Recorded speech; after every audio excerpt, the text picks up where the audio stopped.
Muchas voces. Un solo mensaje. Despertar.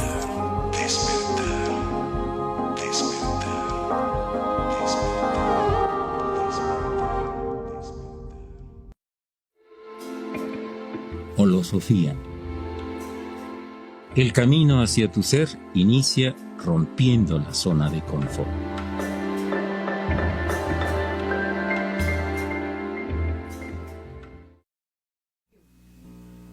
¿Qué tal, amigos? Muy buenas tardes tengan todos ustedes. Buen provecho a todos nuestros queridos amigos. El día de hoy vamos a iniciar un nuevo proyecto y me siento muy afortunado de estar al lado de mi gran amiga Galia Sánchez, quien realmente me apoya su fuerza, su voluntad y sobre todo su capacidad para dilucidar algunos temas, y para mí es un verdadero honor iniciar el día de hoy aquí en Om Radio. Esperamos que nuestros programas sean sobre todo de interés general y que nos inviten a la reflexión. Muy bien, pues gracias, te agradezco muchísimo que estés aquí acompañándome. Al contrario, Juanito, muchas gracias, siempre con la intención de emprender nuevos proyectos, de abrir nuevas puertas, sin perder de vista cuál es nuestra misión, que finalmente es generar diálogo, conversación, intercambio de ideas, poniendo solamente como ejemplo un tema cualquiera, pero la intención es conversar. Claro. Finalmente, y te agradezco mucho la invitación, estoy muy Gracias. gustosa. El día de hoy, la propuesta para el primer programa es hablar de un tema que a mí en lo particular me parece trascendental, y es la diferencia entre religiosidad y espiritualidad. La mayoría de las personas tenemos la idea de que son sinónimos, incluso cuando en realidad son actitudes completamente diferentes, y si nosotros ubicamos, la gran mayoría de las personas entra al camino de lo espiritual a partir de lo religioso, pero desgraciadamente la mayoría de las personas se pierde en el ámbito de lo religioso y se quedan ahí llegando a grados hasta de fanatismo que van en contra totalmente de lo que sería la espiritualidad. Entonces, para mí esta ha sido una de las grandes lecciones que me ha dejado la vida. Sí, como monje, cuando me vaya de esta dimensión no me voy a llevar nada. Creo que lo único que me voy a llevar son unas cuantas lecciones, y una de ellas es justamente la que te hace esa diferencia entre ser religioso y ser espiritual. En tu caso, ¿cuál es el concepto que tienes? Perdón. No te preocupes. Gracias. Sucede algo muy curioso con nosotros los seres humanos. Somos la única especie que tiende a compartir el alimento, por ejemplo. Y cuando nosotros tenemos ese tipo de actividades que expresan el espíritu humano, vamos más allá de la religión. Es decir, nosotros empezamos a convivir como seres humanos desde un aspecto espiritual. Cuando los cazadores recolectores iban por los alimentos, todos se reunían en una zona para compartir la felicidad de alimentarse, de tener las condiciones para que el cuerpo pudiera sobrevivir a largas caminatas o a climas inhóspitos.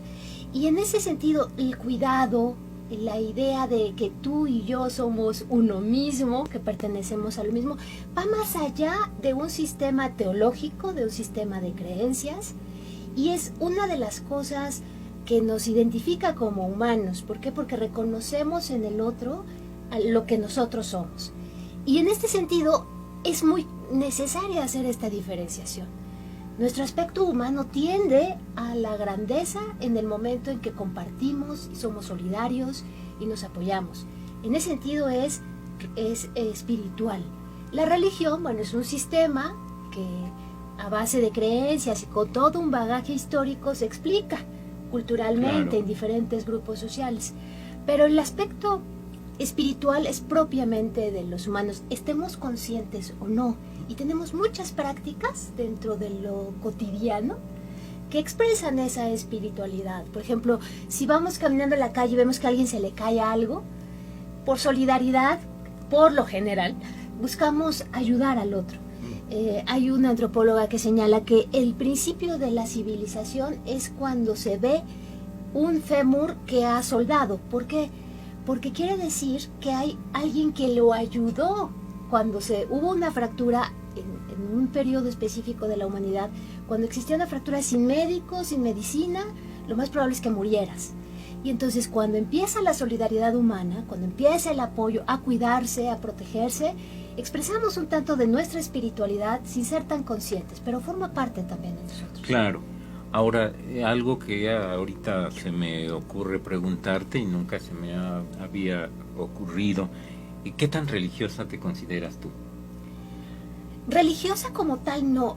Es cierto que tengo una formación que muchos se nos impuso por venir de una familia católica. Afortunadamente en mi familia no fuimos creyentes recalcitrantes y extremistas, sino al contrario fue como muy libre, habría la posibilidad, pero sí tengo recuerdo la secundaria que cada mes había que ir a la iglesia, una vez al mes. Ese tipo de cosas que los cantos o la misma experiencia estética de las iglesias, las recuerdo, pero más bien es como, en mi caso en lo particular, es un asunto de conexión con algo como muy esencial, muy básico, como la conciencia o el grillo. ¿El Pepe Grillo? El Pepe Grillo. Yo encuentro más como ese tipo de conexión y siento que esa es más mi experiencia hacia lo espiritual. Ya. Sí, sí. Ok. Y te pregunto porque, pues evidentemente, si vamos a tratar de delinear estos dos esquemas, necesitamos tener claro que, por lo general, una persona espiritual empieza su proceso en el camino religioso, pero es obvio que no todos los religiosos son espirituales y no todos los espirituales tienen una religión, ¿sí?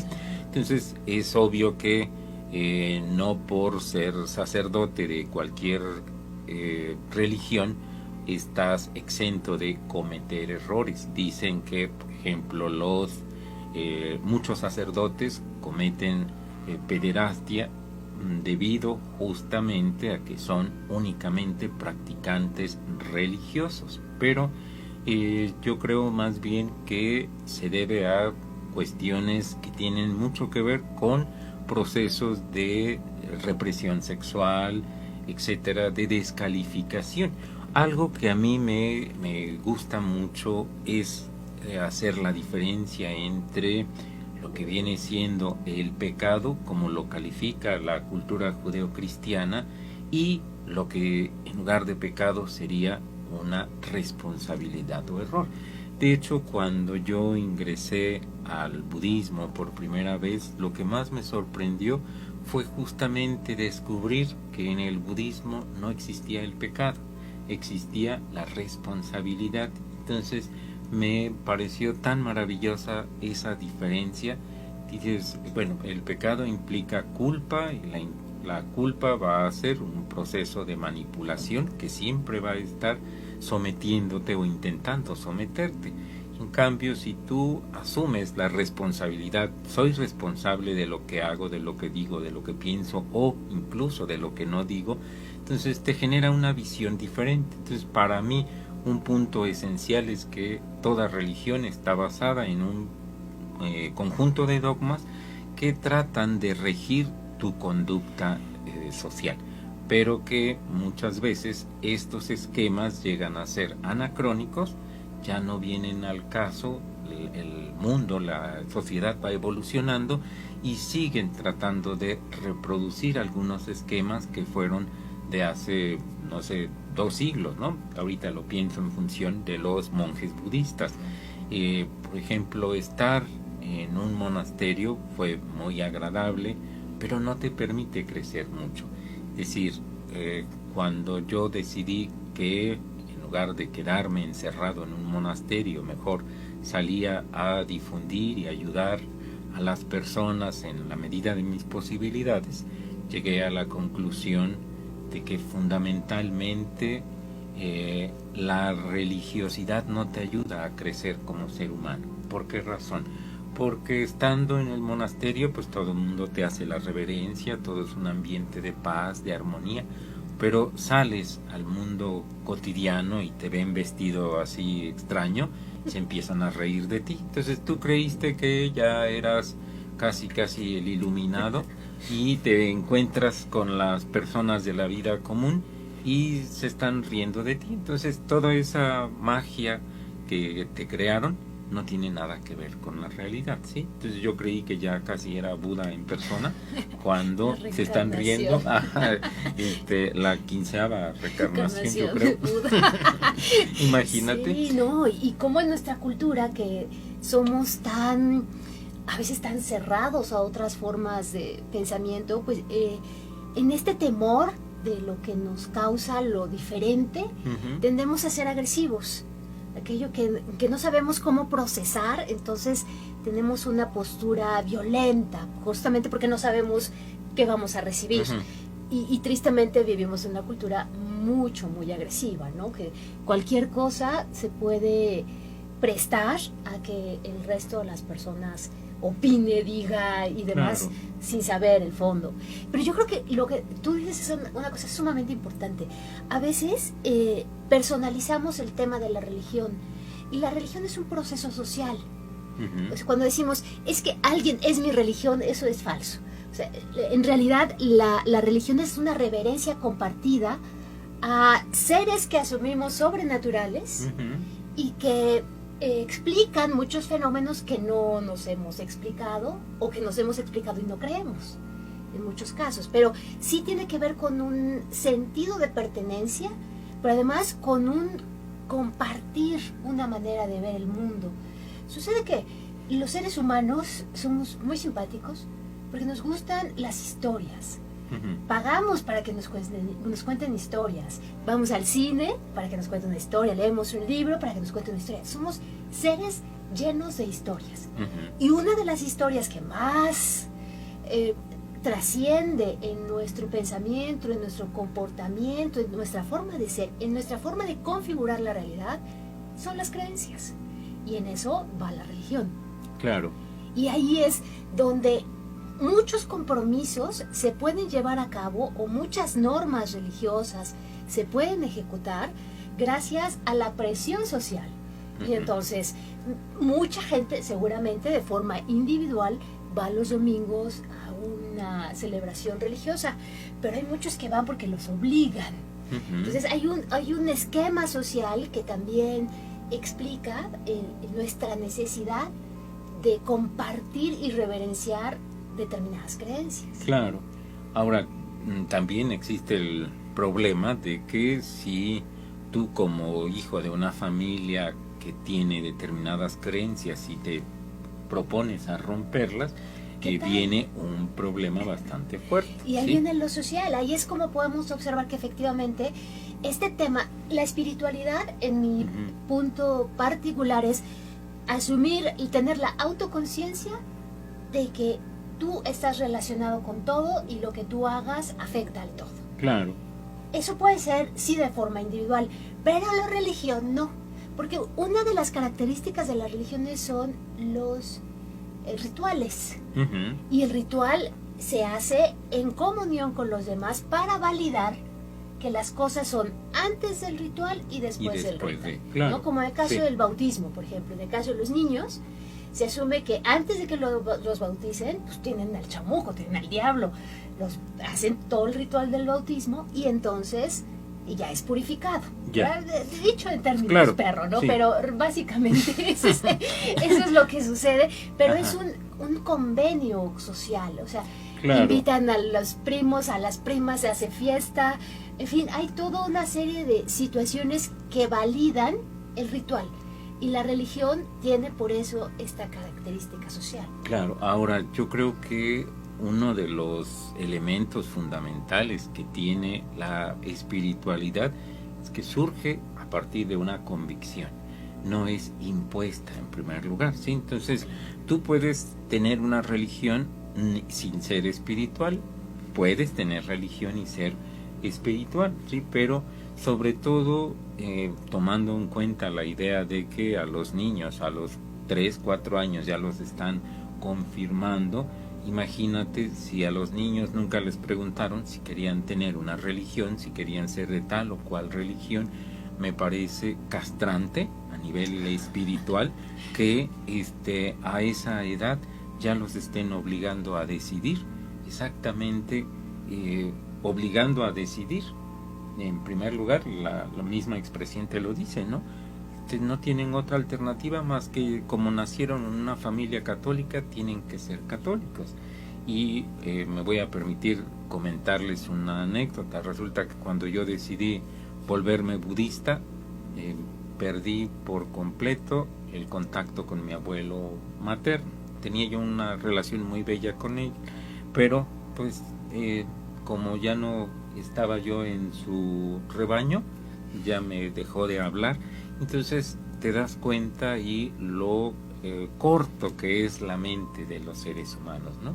Luego, por ejemplo, acá en Puebla, que es una ciudad extremadamente católica, tuve que aprender a vestir sin los hábitos para poder sobrevivir a ese grado, ¿no? Entonces necesitamos tomar en cuenta que una persona que es espiritual es abierta de pensamiento y está dispuesta al diálogo con cualquier otra religión, con cualquier otra idea. No le ve como enemigo, sino como un complemento, ¿sí? Entonces, el fanatismo te va a llevar directamente, o la religión te lleva en todo su proceso a un proceso de fanatismo, ¿sí? En cambio, la espiritualidad te hace cuestionar, buscar, investigar, y poco a poco vas construyendo tu propia religiosidad. Tu forma ritualística la vas haciendo tú mismo, ¿sí? Entonces, si bien es cierto, necesitamos de un grupo que nos sustente, que nos apoye, pero somos nosotros los que llevamos a cabo estas prácticas. Entonces, pudiéramos decir que la teoría está de una manera ambigua y simbólica en la religión, pero la espiritualidad es la práctica concreta. ¿Tú? Desde esa perspectiva, ¿tú qué tan espiritual te considerarías? Yo creo que tiene que ver con lo que tú dices para hacer esta diferenciación. Creo yo, la espiritualidad tiene que ver con criterio. La religiosidad con dogma. El dogma no se cuestiona. O sea, así es. O sea, por muy absurdo, improbable, antinatural que te parezca, así es y así se debe de creer. Creo que la espiritualidad tiene este carácter de criterio. Decir, bueno, pues sí, eso fue lo que me dijeron, pero las cosas operan de otra manera, claro, ¿no? De acuerdo a lo que tú vives, a lo que experimentas y demás. Pero sucede algo, mi querido Juanito, que el tema de la religión también está muy asociada con la programación. Si partimos de la idea de que todo en este mundo son historias, nos contamos historias sobre cómo se creó el mundo, sobre lo que es la religión, sobre lo que es la vida, nos creamos muchas historias. Si bien es cierto, hay de historias a historias, hay historias muy bien hechas, hay unas historias que son una barbaridad, lo real es cómo esas historias van configurando nuestro pensamiento. Y en el caso de la religión, al ser un proceso que inicia en los primeros años, es altamente complicado romper con esa programación. Yo que trato de ser pues lo más centrado o escéptico y demás, hay veces que cuando se me ha caído el celular al baño he dicho, ¡ay, Dios mío! Entonces, no, por decir alguna cosa, ¿no? Claro. Me refiero a cosas que ya tienes tan interiorizadas. Si tú me preguntas el Padre Nuestro, sí me lo sé. Sí me lo sé y no lo rezo diario. ¿Por qué? Porque lo tengo desde muy jovencita, muy chida. Y es un tema, la religión tiene que ver con esta manera de programarnos para entender lo que es real o lo que no es real. Claro. Y aquí nos vamos a hacer una pequeña pausita. Vamos a hacer un pequeño corte comercial para seguir ahondando en este tema. Gracias. Holosofía. En un momento regresamos.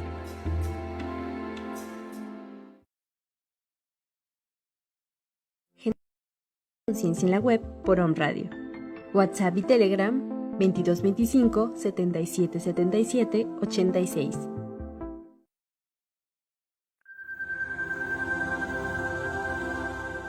Om Radio Podcast.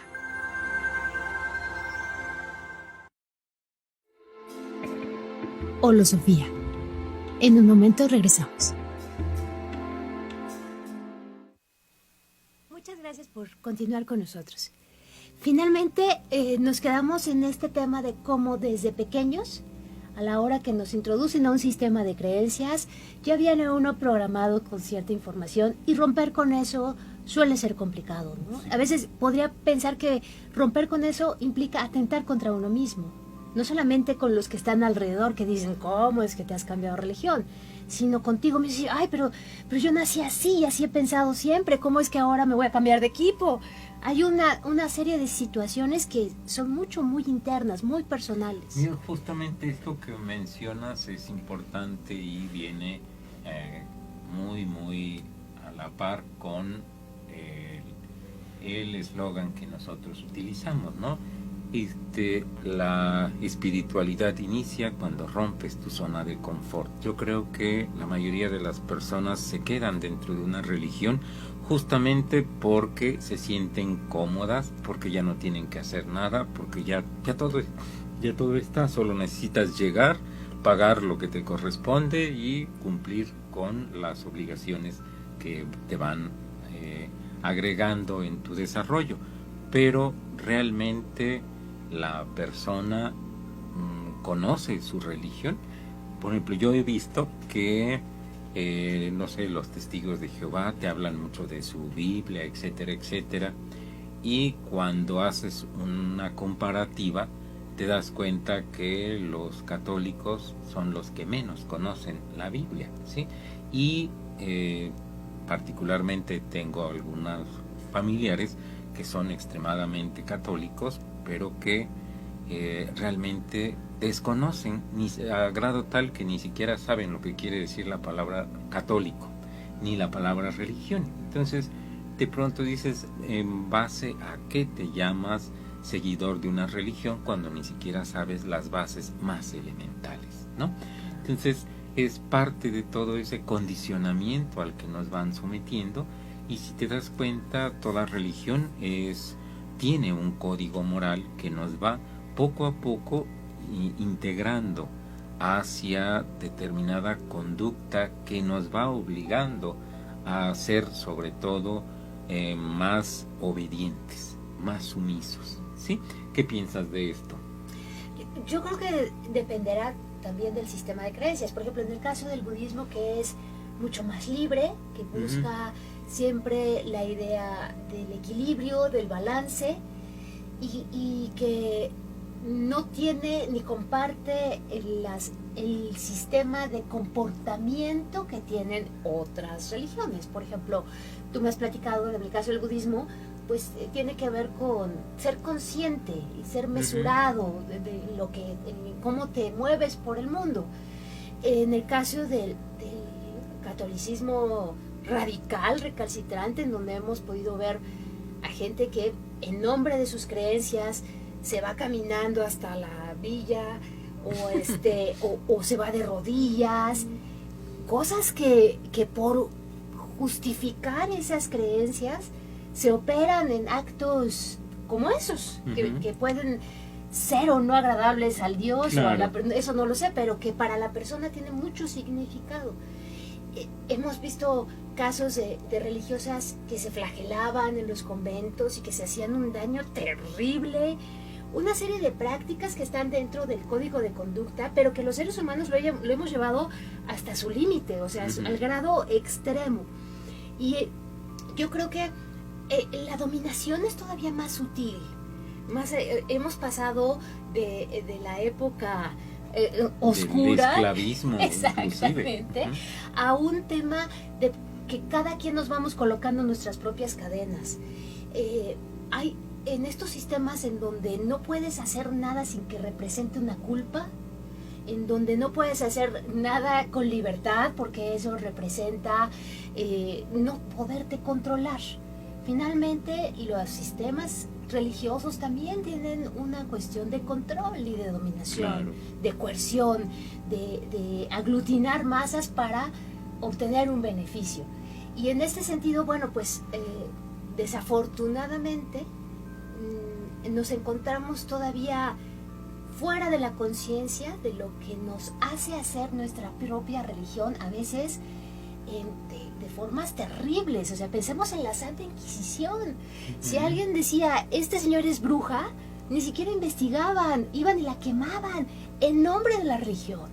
Entonces, ese tipo de prácticas que tienen apenas unos años, no tiene...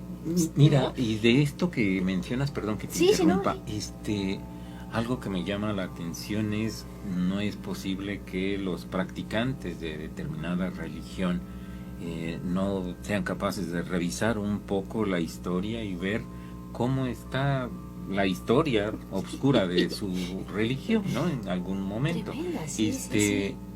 Y de pronto te pones a ubicar algunos elementos más. Por ejemplo, para mí me es muy significativo el proceso esotérico, el proceso simbólico. A la mayoría de las personas simplemente se les dogmatiza y así deben ser las cosas. Entonces, ese pensamiento dogmático recalcitrante, creo que en lugar de ayudarte a crecer como ser humano, te va encarcelando y te va limitando. Para mí, la persona espiritual es la que es capaz justamente de sobreponer a un pensamiento dogmático, un pensamiento crítico, racional, pero sobre todo un pensamiento simbólico. Todas las religiones tienen una serie de conocimientos que dividen en exotéricos, exo con X, externo, y esotérico, los conocimientos simbólicos internos. Entonces, a la mayoría de las personas les obligan a aprender a utilizar el mudra de la persignación, Ok. y ni siquiera saben exactamente por qué, teniendo un cuerpo tan grande, se han de persignar en el sexto chakra, en el quinto y en el cuarto chakra, ¿sí?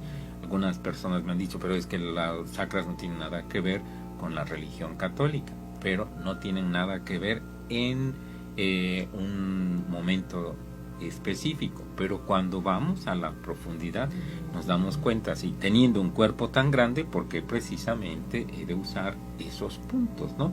¿Y por qué de esa manera? Entonces, cuando te das cuenta que la religión solamente dogmatiza, pero no desarrolla en sí sujetos que sean capaces de tener un pensamiento crítico, creo que ahí es cuando ya debemos empezar a ubicar si queremos continuar dentro de una religión o desarrollar nuestra propia religiosidad, ¿sí? Pero sucede algo, mi querido Juanito, que yo creo que una de las expresiones del pensamiento espiritual es encontrar las coincidencias, o sea, aquello que nos hace comunes, Claro. que nos hace iguales.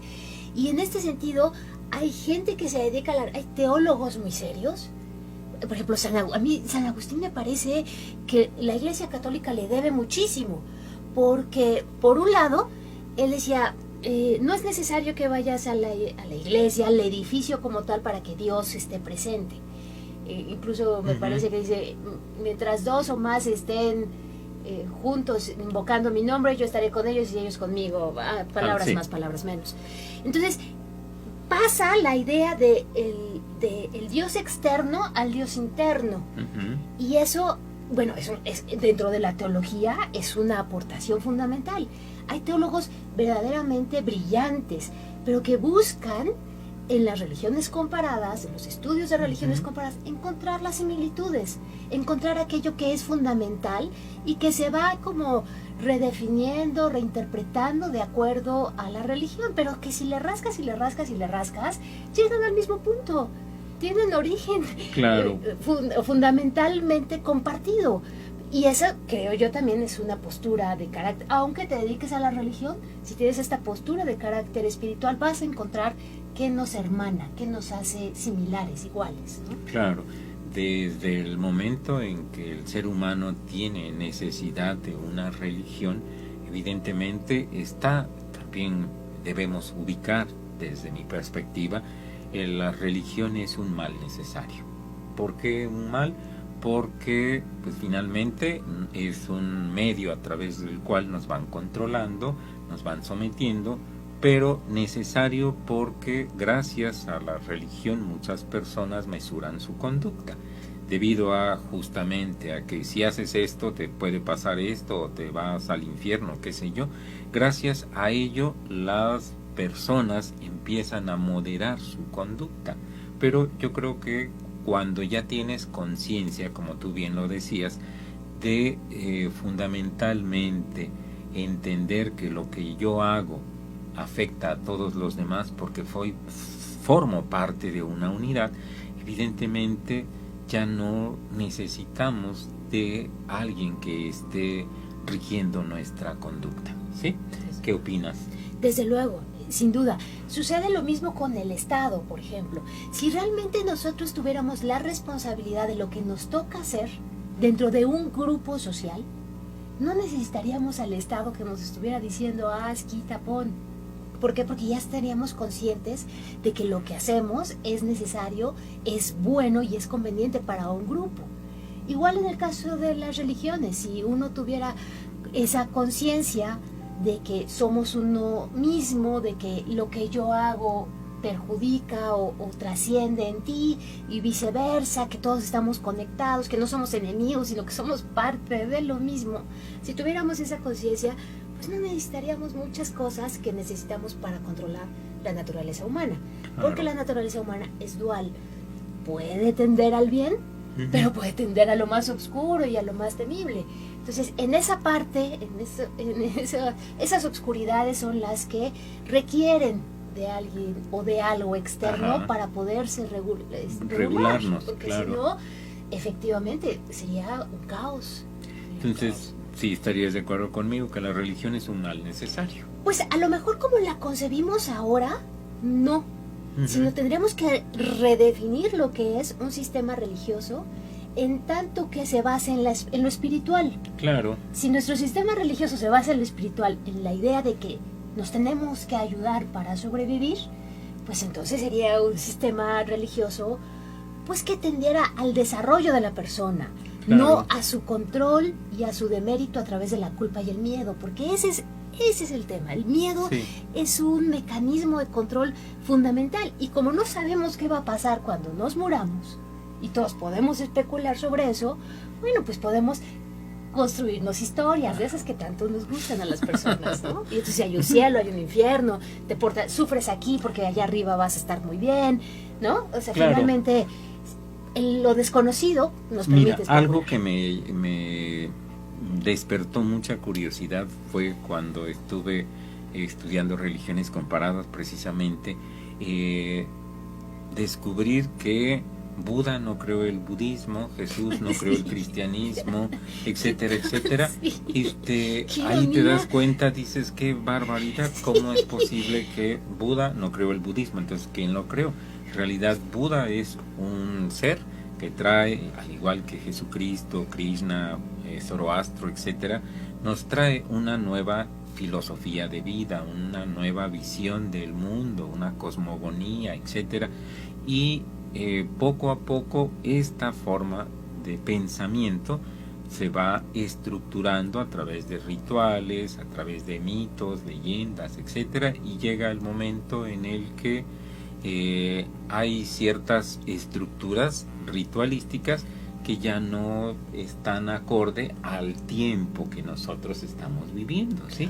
Entonces, imagínate, de pronto dices, ¿cómo es posible que Jesús no creó la Iglesia Católica? Pues no, la Iglesia Católica muchos dicen que la creó Pedro, ¿no?